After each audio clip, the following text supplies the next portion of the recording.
Hey guys, what's going on and welcome back to a brand new video. This is your first preview of the new season, Leeds United versus Everton. We are back in the Premier League. If you're new to the channel, please make sure you do like the video, subscribe to the channel if you're new, because we're on the road to 900 subscribers. So subscribe if you haven't already, and let's get into it. So today, we're going to be previewing our game versus Everton. Let's start off how we always start, the last 5 meetings against Everton. So the last 5 meetings, of course, came with, back in 2023, we lost 1-0. Then 2022, we drew 1-1. Before then, Everton beat us 3-0. It was a 2-2 draw, a 2-1 Everton win, and a 1-0 Leeds United win. So in the last 6 meetings between us and Everton, it has been 1 win to Leeds, 2 draws, and 3 losses. So Everton have got the upper hand on us in recent times. And going into this game, am I confident? That's the one thing you have to ask. Are you confident going into this game? I am. I'm confident going into this game because I think we can get at them and I think we could win this game. Now, there's players that I am scared of. There is players that I look at and go, they could have a really good game. You look at Jack Grealish. Will Jack Grealish start for Everton? You look at that. You got Branthwaite, who is out injured, which is good for us because he's a very good defender. So it's good that he's out, especially for us. It's very good for us that he's out. But I look at players like Ndai, who I think is a really good footballer and a player that I'm very scared about, especially if he comes against Schmidt on that right side, which please fuck, do not start Schmidt because we're not quite sure if Bogle's going to be able to start, and if Bogle isn't able to start this game, please start Byram. Do not start Schmidt, because I think Byram is better defensively, 100% better defensively, and I'd rather that than Schmidt, who in preseason looks terrible. He's out of position a lot of the time. He's defensively, he's just been poor. He's been beaten too easy, and then Dye will just absolutely destroy him this game if Schmidt does start on the right, in my opinion. Let's go and do the starting 11 and how I think we will line up going into this game. Okay, I think Perry will start in goal. Of course, I think our new goalkeeper will get the starting spot in goal. Then I do think, as I said, right back, if Bogle isn't available, because we're not quite sure, he's going to be in the squad, but he might be on the bench, so we're not quite sure if he's going to be able to start, if he can play a full 90. It would be Bogle.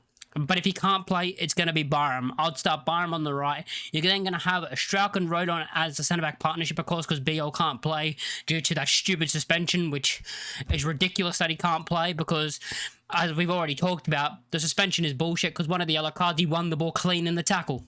So, yeah. Goodmanson, who I've been very impressed with in pre-season, will start on the left. Very impressed with. I think he'll have a very good season for us going forward and defensively. I'm really liking the look of Goodmanson, so he'll start on the left. Now, the midfield 3, there is a talking point about who's going to play there.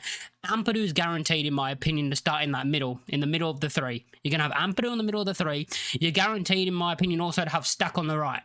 Now, the thing is, do you start Tanaka or Longstaff? Personally, for me, I do not care which one you start, but I do think Fark might go with Longstaff, and I would be fine with that. You know, this player who's had 7 years Premier League experience, and I know people would be angry because Tanaka's not starting, but I would be fine with that, just because the fact it's our first game back in the Premier League. You want to start someone who's had that Premier League experience, 7 years in the Premier League, you know, someone who's been there, done that in survival battles, all the way up to Champions League football, scoring against PSG. Like, he's been on both sides of the table, Longstaff. He's been both sides. He's been near the bottom, and he's been up near the top. So he knows what it takes in the Premier League. And the thing with Tanaka, I think he's a brilliant footballer, don't get me wrong. I think he's a very good player, and he'll be a very good player for us this season. But he's not going to start every single game. I think there's going to be rotation in this squad when games come around. And I think some people in the fan base maybe need to remember that there are going to be switches in this team throughout the season. Even when there is no injuries, I think there's going to be some rotation depending on who we're playing. Some games I think it'll be Tanaka. Some games I think it'll be Longstaff. Then maybe you'll have a game where Fark goes, hey, I prefer Gruev to start instead of Ampadu. You never know. You know, it's one of those things about, like, it depends who we're playing. But I think I would start Longstaff in this game personally for me instead of Tanaka. I would be fine with either, as I said, because I think they're both good footballers. But I do think having the experience of Longstaff, and as I said, I know Tanaka's a great player. He looks like he's going to be a great player because the Championship, you can look very, very good in the Championship and then be poor in the Premier League. We've got to remember that. But Tanaka's only played Bundesliga 2 and the Championship in his career. So there is that thing about, it is a risk starting him. Not, as I said, good player, but there is that little bit of a risk of Do you start him, or do you start with the experience, which I would prefer, in my opinion, for the first game of the season? So yeah, I do think Longstaff. So I think Longstaff on the left, Ampadu in the middle, and then Stack on the right. Then you're gonna have your front three, which, in my opinion, what I want to see. I'll tell you what I want to see. I want to see James on the right, Nonto on the left, and Metcha up top. I don't think Dominic Calvert-Lewin will start up top just because of how late he's come in, but I do think Fark's going to choose Pirro. I do think Fark's going to choose Pirro to start in that number 9 position. I would prefer Metcha because he's more of a number 9. I don't think Pirro has the ability to do it in the Premier League as a starter. Off the bench, one of the best players to have on your bench, because if the ball drops to him in the box, outside of the box on the edge of the area, he's going to smash it and hit the target most likely and could score a crucial goal late on. He's the perfect player you want to have on your bench because his overall game, in my opinion, is not a Premier League footballer.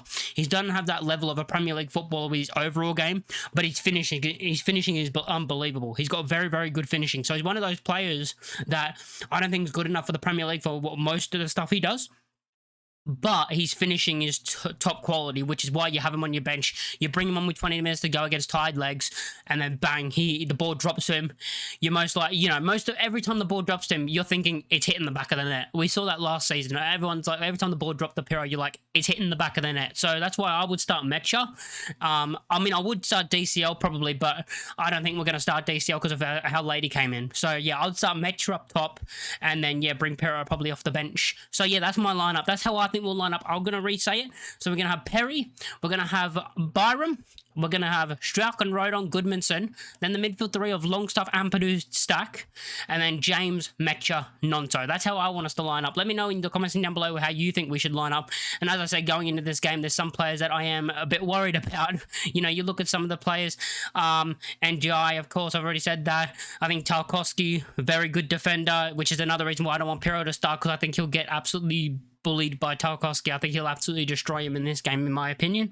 They got that new striker, Barry, who I don't know a lot about him, but what I've heard, he's a very good player. Of course, they'll have Drewsbury Hall as well. Maybe Grealish starts. Like, this Everton team, in my opinion, I know I put them down in my predictions low, but the signings they've made and the team that I see them building, I think they're going to finish now top 10. So I think I've already got my prediction completely wrong, because I think Everton are going to have a very good season this season. They've made those couple of signings where now I look at the squad and I look at the team and I go, oh, they're going to have a very good season. They look like they're going to have a very good season, and I could see them finishing in the top 10. So this is not going to be an easy game, but I'm going to predict that it's going to end in a draw.